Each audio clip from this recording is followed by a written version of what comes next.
Hello, everybody, and welcome back to the Let's Slam podcast. I am your host, Baho, and today we will be talking about my experiences as someone who's supposed to be a shaman. So, I'll first start out with the fact that growing up, I never really saw stuff or heard stuff. All of my siblings did, though, and my dad also saw stuff a lot. But as for me, I was fortunate enough to not see all those crazy things. So I was very lucky compared to my siblings and my dad. But the thing about my dad though was that he didn't care. He would confront ghosts and whatnot, and he there was a crazy story where he was still dating my mom, and they were both in America at this time. I forgot where he was driving to, but he was driving to go pick up my mom, and he sees somebody sitting in the back of his car, and of course he's alone. And during this time, it was like the whole crazy kung fu craze in the 70s, 80s, or whatever it was. And so my dad had nunchucks in his car, of course, and my dad looks in the rearview mirror and he asks, "Who are you?" No answer. So of course he grabs his nunchucks and he swings it at the thing that's sitting behind him, and it's gone. So my dad did crazy stuff like that. So moving forward, I didn't really start seeing stuff until my adulthood. And it wasn't until after my dad passed away that I really started to experience these things. Uh, and how that came about, from what I've heard, is before my dad passed away, we were told that he was supposed to be a shaman. And so how that intertwines with my story is after he passed away and I started seeing all these crazy things. um, I was told that my dad gave me his spirit guides when he passed away. So the story goes is that he went into the afterlife and he chose his strongest spirit guides and basically said, "All right, guys, listen up. I have 6 kids. Choose any of them to become to become a shaman." So it's like a free for all, and then they chose me, I guess. So that's just the story I heard, and how I heard that story. Well, let's get into it. So my dad passes away. I start to see things in the middle of the night. I see shadow people standing at the edge of my bed, on the side of my bed, and they're just watching me sleep. And during those moments, I really just say, "Bro, I don't have time for this shit. I don't even sleep well enough as it is. I just want to have a good night's rest. Please. Now is not the time to be messing with me like this." Like, what kind of weirdo just watches you sleep, right? So, yeah. And it wasn't just one shadow person, it was like multiple. I would see multiple of them just standing at the edge of my bed. And then I started having terrible nightmares. And then there were nights where I would sleep with my lamp on. And I noticed that on those nights that I did do that, I didn't have those nightmares. I used to sleep fine in the dark, but now every single night I actually sleep with my lamp on because it stops the nightmares. And so, excuse me. Yes, I'm still sick, but I have a lot to talk about, so I really wanted to get these episodes out. And it's the weekend, so I really need something to do. So please, again, guys, Please bear with me. I'm really sorry for being sick. And I know you guys can tell my nose is really stuffy. Anyways, moving forward. So, yes, I would have really terrible nightmares. So I told my mom about it. And my mom said that she would look into it. And at this time, she was already a practicing shaman. And so she asked her master to look into it. So I think her master did the Shining na. So basically you're just looking into what could be happening, what's going on and stuff like that when you do that. And from what my mom's master found out is that those were my spirit guides. My mom also consulted two more shamans and they said the same exact thing, that the shadow people that I saw were my spirit guides. I'm like, bro, if they're my spirit guides and they're supposed to be like my spirit guardians or whatever, why are they coming to me in the middle of the night looking all creepy and stuff? Why can't they just be normal about it? You know, I have a life the next day. I want to get some proper sleep, go to work, and not have to worry about seeing these crazy shadow people at night. so, so yeah, and my mom consulted this one really young shaman, and he's supposed to be very gifted. And I think he's based in Minnesota or something like that. And he told my mom that the shadow people that I saw, there's three of them. They all wear these black robes. They all have silver necklaces. And guys, this is like straight out of a fairy tale movie or whatever, like a fantasy MMORPG or something. One of them has a book, like a spell book. One is an archer, and one has like a staff or something. I don't know, something like that. It's crazy. I couldn't believe it. I don't know if I still believe it to this day, but that's what he said. And so I kind of took that with a grain of salt in a way. And so I my life has been a little bit strange ever since. Let's see. There was a time where it happened in broad daylight. I heard somebody shaking a jianing next to my bed. And for those of you who don't know what a jianing is, it's a shaman tool, a Hmong shaman tool, where, how do I even explain it? It's like a huge hoop, right? Like a ring, like a huge ring. And it has like these other rings interlooped with it.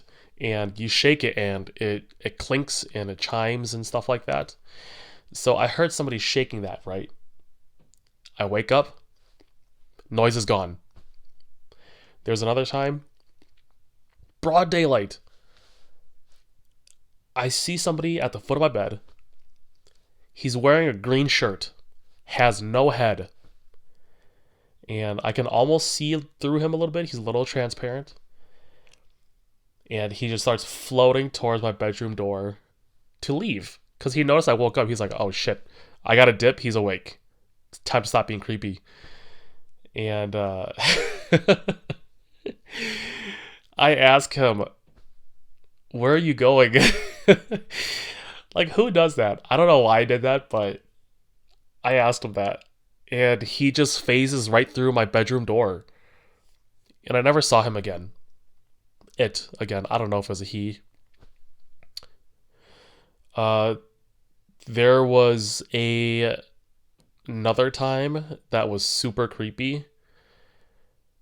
Also in broad daylight, I don't know. Like, you would expect scary stuff to happen to you at night, but all these things that happen to me, it happens in the morning for some reason, or early afternoon. It's so weird.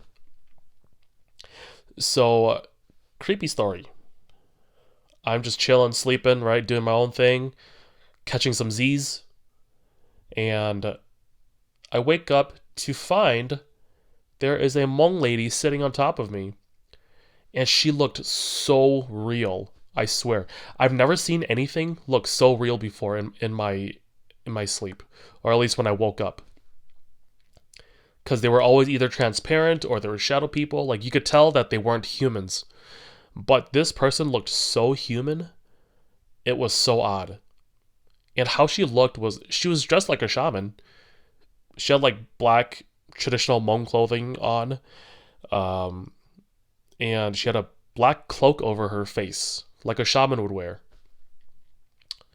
And I could feel the pressure of her knees on my bed. It was really.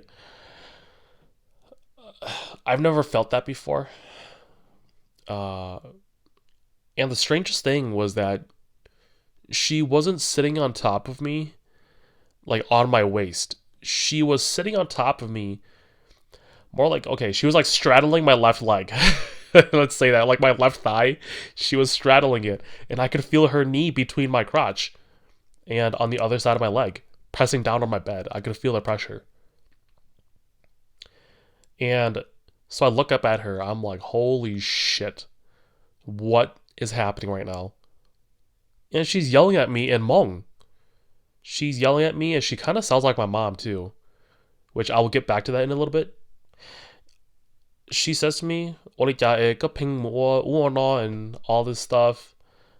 I'm like, bro, I haven't been a bad boy in a long time. I don't know what you're talking about. I don't deserve this kind of punishment.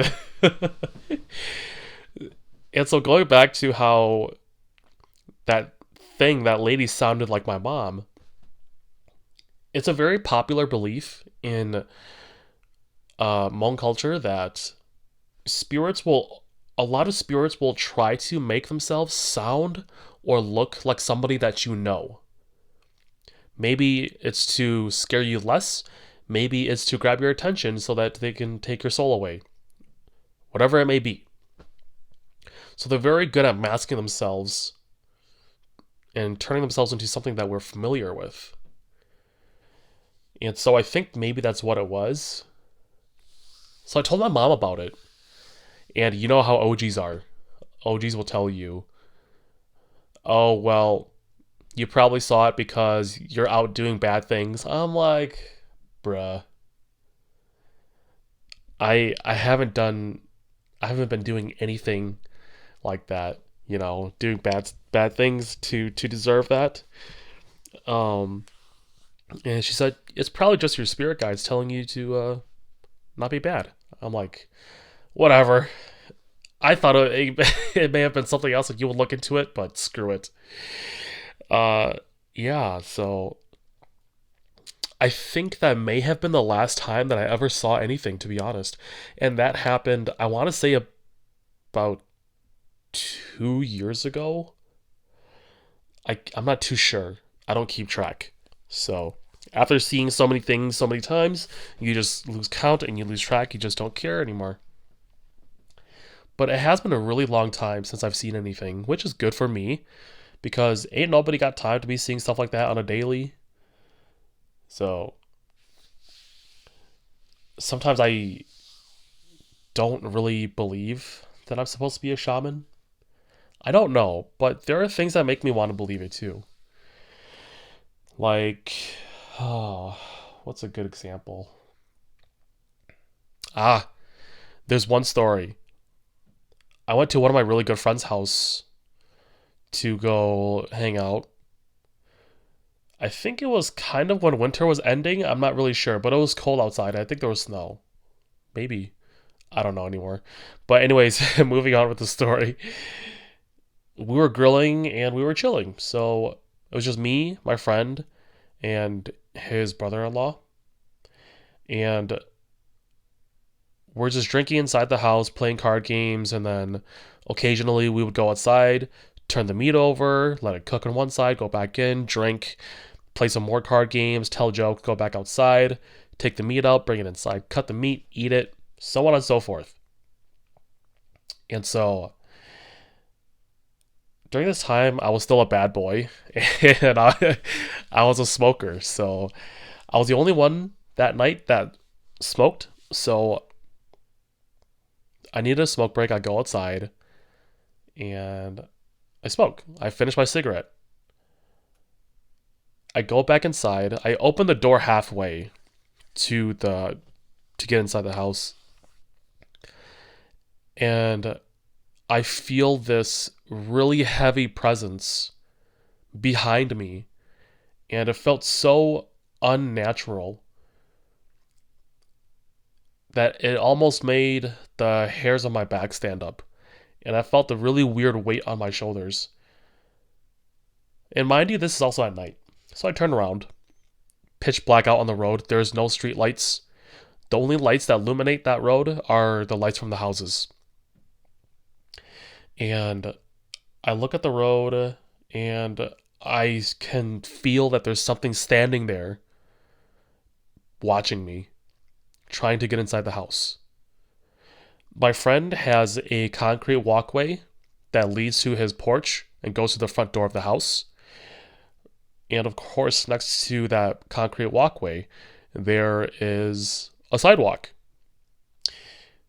I could feel it standing on the sidewalk. If not, it was on the road. And I'm just like, okay, I think it's trying to get into the house, but it can't. So the house is probably blessed. So I go inside, close the door behind me, and I sit at the table that we're drinking at. And my friend is there, and I ask him, hey, is your house blessed by chance? He's like, yeah, why? What's up? And I tell him, well, I was outside smoking and something just tried to get inside your house, but I felt that it couldn't. So I figured that your house is blessed. And so he explains to me that his house was blessed the Christian way because his wife is Christian. I'm like, all right, that's good. That stuff works, guys. Doesn't matter if you're a shaman or you're a Christian, and you're a shaman, like Keche, or you're Christian and you bless the house, right? That stuff works, whatever religion it is. And so after that night, I think it was a couple weeks or something, my friend posts a picture of his dog on on the sidewalk, and he wouldn't go out into the road like he usually does when my friend takes him out to the bathroom. And the caption on his post said something like, "Yo, bro, I think you're right. There's something out here. Usually Max runs around for a little bit when I take him to the bathroom, but he won't go anywhere. He just sits there now, and he just stares out into the road." And I'm like, yeah, there probably was something there. So yeah. A few weeks after that, my friend receives a letter to the wrong recipient. Or I would you say the right recipient? Well, he received mail from the old residents that used to live in his house. And the crazy thing about this story is that the person who lived in the house actually stabbed and killed somebody in front of the house that we were at. The victim didn't die on the road where it happened. He actually died at the hospital. And so I'm like connecting all the dots, and I tell him, bro, it all makes sense.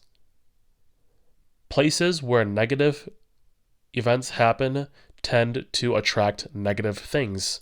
And I think what I felt that night felt extremely negative. It didn't feel very good. And that's probably what it was. So, wild story, I know. And that makes me believe that maybe I am supposed to be a shaman. Or could be, I mean, because I thought that, or it could be a bunch of BS. Who knows? But, all right, guys, that concludes today's podcast short. I hope you guys enjoyed that. Please like and subscribe. Leave comments below. Please let me know what I need to improve on so that I can better myself for you guys and also for myself. So if you guys made it this far, honestly, guys, I really just want to thank you. Thank you for the couple subscribers that I received over a night. It really means a lot to me that you guys support me. So I know that right now, 個中 channel 整乜咩啊，都好過落 hobby 啊，but honestly, just huge thank you to anyone who watches my content. So, all right, guys, that concludes this video, and I will see you guys on the next episode of the Let's Slam podcast. See ya.